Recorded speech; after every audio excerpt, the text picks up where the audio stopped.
Here's ARK Invest on the SpaceX IPO and the company's future growth prospects. SpaceX is, filed. We've all read its filing. It's preparing to list. Cathie, you've had a lot of experience investing alongside Elon in his various enterprises. And here we have another one about to go. How do you think about kind of this company that is clearly has amazing ambitions and it may be received into a public market that is looking at a revenue base versus a valuation base that is very different from what they're used to? How do you think it'll be received, and how do you think people should think about it? Well, judging from the kind of demand for SpaceX that we've seen in the private markets, I think it well exceeds the, 75, 85 billion offering. Just jumping in to add some context, can confirm, at least according to rumours, it's now well in excess of 3 times, if not considerably more,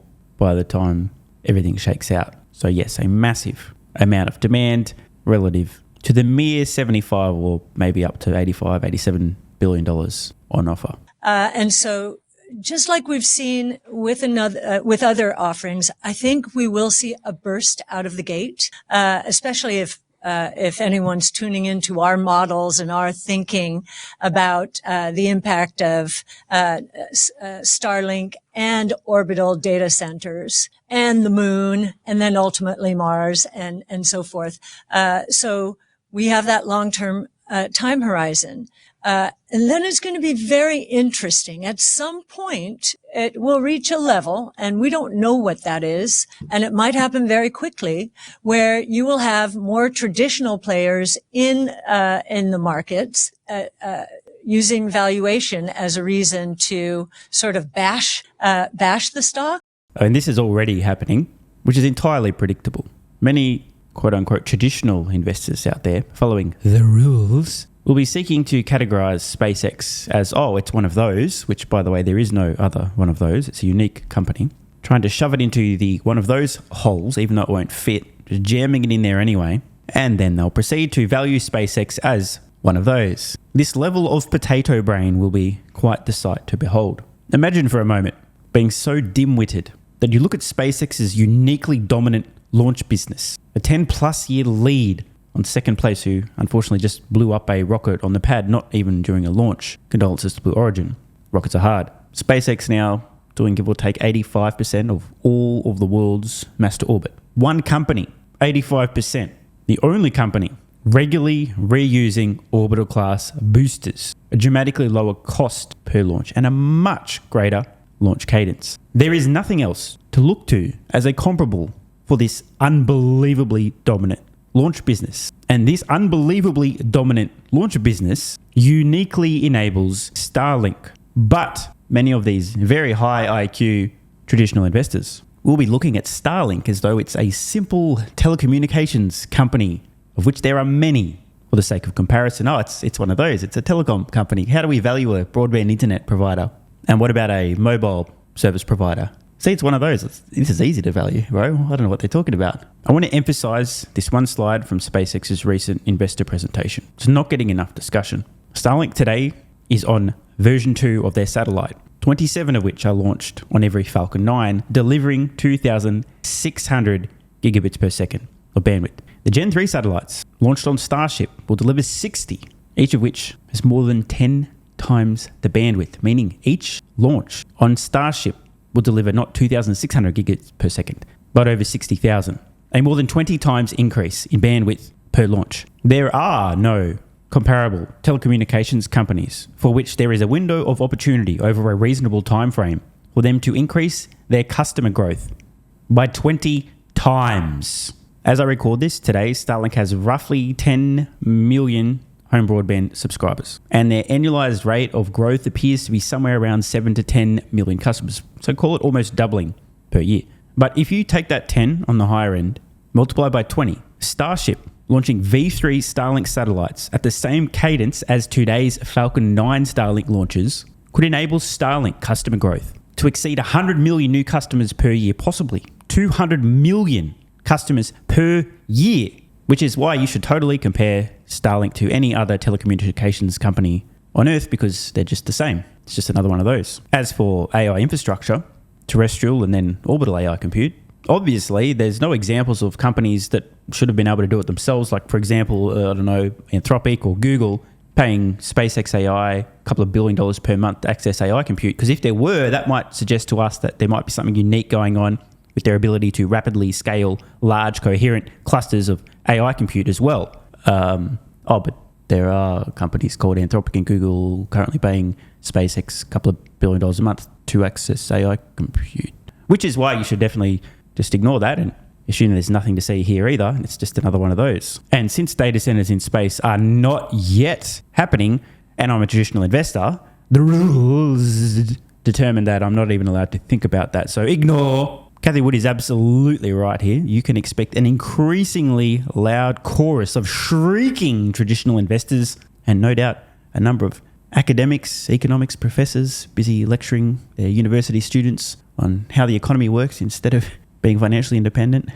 Don't think about that too much. On how SpaceX is massively overvalued, and then citing their analysis, which includes truly embarrassing comparisons between SpaceX and whatever they thought was a comparable company. And trust me, when I say an increasingly loud chorus of shrieking, I mean it. It's only going to get worse from here. We've already seen it. Morningstar apparently came out and said it's worth half as much as this. And of course, we've got, a very different story. And the reason we do is because we have 5 analysts working on this. This is the convergence story of our lifetime. Even Elon 9 months ago started using this concept of, wait a minute, my companies are converging more and more quickly than I thought they were, because obviously he had this orbital data center in mind. So I think you'll get that initial burst, and we'll certainly be out there educating about, and we'll see what happens. The fact that it's going to get in the indexes as quickly as seems to be the case. The index providers are discarding their previous guidelines for SpaceX. It depends how big of the indexes SpaceX will represent. That will bring in natural institutional support, especially from those institutions who don't get as much as they want at the outset. So I do think there's a lot of support that way, but at some point, we will have the bear stories out there, just like we have with Tesla and all of the other stocks we own practically. By the way, I'd just like to throw out the easiest prediction of all time. I can guarantee you 1,000 trillion% easily that every single person who spent the last decade shrieking that Tesla stock was overvalued will immediately begin doing the exact same thing about SpaceX. And the way they'll rationalize this is that Elon Musk has magical power over his cult of retards, and therefore, despite the fact that the stock market has spent the last 10 years telling me I was wrong and Tesla wasn't overvalued, I wasn't wrong, because Elon is an amazing cult leader, and therefore, when I continue to shriek that SpaceX is overvalued for the next 10 years only to be proven wrong, I won't have been incorrect then either, because Elon is just a cult leader and his cult are just retarded. I'm not fucking around, by the way. You're not going to find a single example. I mean, you might find like one, but let's just speak in hyperbole for a minute. You're not going to find a single example of anybody who was previously extremely skeptical on Tesla, who repeatedly said the stock was massively overvalued, who won't turn around and say, well, I thought Tesla was overvalued, I still do, but SpaceX actually looks like exceptional value. You're not going to find any examples of this. Yeah. Disruptive innovation is by its nature both volatile and easily misunderstood. That's why it's disruptive. Yes.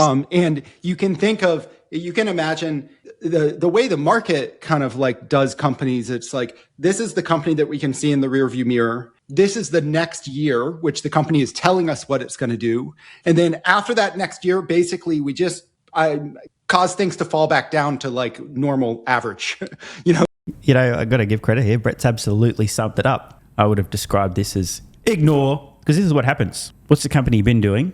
What are they telling us over the very short term they're going to do? And then anything else, it's illegal to even think about that. Ignore. But he's absolutely right. Things that take years or even a decade plus to play out, traditional investors almost completely ignore. And that approach to SpaceX would, I'm sure people will take that approach, and it will dramatically reduce your expectations for value in SpaceX versus kind of like understanding that the company has, as far as we can understand and model, the opportunity for a very, very high return on invested capital. The reason they're coming to the capital market, it's like they need to build rockets. If they build the Starship rocket, launch costs can fall from 1,000-ish per kilogram to less than 100 per kilogram. If they have $100 a kilogram rockets, then they can pack them full of satellites. One Starship full of satellites can generate them roughly $1 billion of revenue per year for 5 years. Were you motherfuckers listening to that? Did you just hear what he just said? I'll just give you a moment to clean up. Each Starship launch, based on the disclosed V3 bandwidth per launch, the Starlink V3 satellites, each Starship launch of Starlink satellites could, in a single launch, add $1 billion of annual revenue from Starlink users. I'm just going to repeat this again. Launch one Starship, turn on $1 billion. Now, he says 5 years, and the reason is eventually these things decay. They're not permanent. This is so you can upgrade with future generations. They deorbit. So one Starship launch, $5 billion over 5 years. So let's just call it $1 billion a year and ignore the recurring nature. Has anything like this ever existed before? By the way, the answer is no. If that's the only thing you take away from this video, let it be that. The way that ARC have attempted to size the opportunity here. We covered this earlier with the 20 times increase in bandwidth per launch, but they've put a dollar figure on this now. Now, these estimates, that's all they are. Over time, the amount of money the average Starlink subscribers paying for their service will trend lower. But just think about the implications. $1 billion per launch.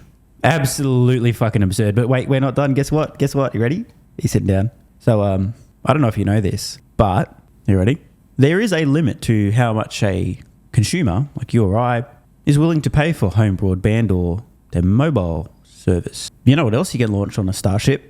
Data centers, for which there currently and for the foreseeable future appears to be near infinite demand from extremely deep-pocketed large companies that already, for example, are paying a couple of $1 billion a month to SpaceX to access terrestrial, e.g. Earth-based AI compute. So if you thought $1 billion per launch of Starlink revenue was insane, what kind of revenue might every Starship launch do when it's putting data centers into space and building what I continue to call Starthink? Yeah, I'll let that sink in. Want more content?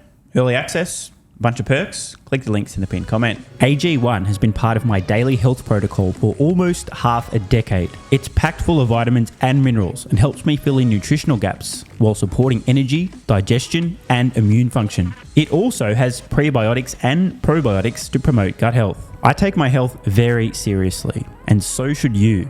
Try AG1 today by visiting drinkag1.com/SMR or click the link in the pinned comment and enjoy a free welcome kit with vitamin D3 plus K2 and AG1 travel packs. That's drinkag1.com/SMR.